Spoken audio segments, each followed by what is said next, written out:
Madam Speaker, you said that for some reason you can't get the Republican side to move on food stamps. Can they get you to move on some of the things that they want, such as payroll tax? That's something President Trump keeps talking about, even capital gains tax. Are you willing to put on the table at least some adjustments in taxation?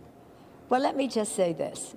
If you want to compare the need for us to change the capital gains tax, which once again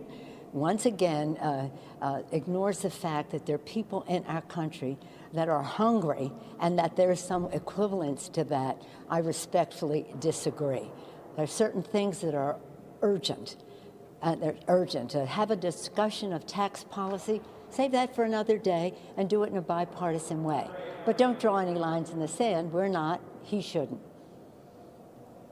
Do you have a sense at this point? I understand the plan hasn't put together. You have a sense of how big this might be. How big is this breadbox, do we think? Yeah, big. It'll be big.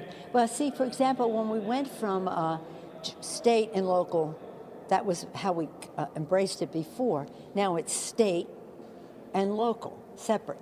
And so it practically doubled what we would be doing. And that's a big ticket item.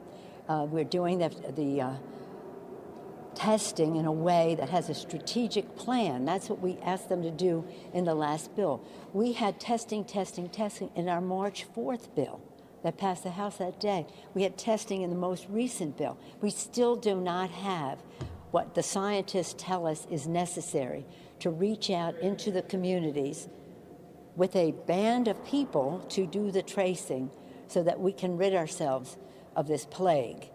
And that costs money.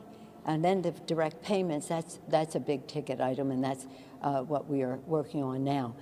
Where do we get the most return for the best help to our people who are desperate? People are desperate.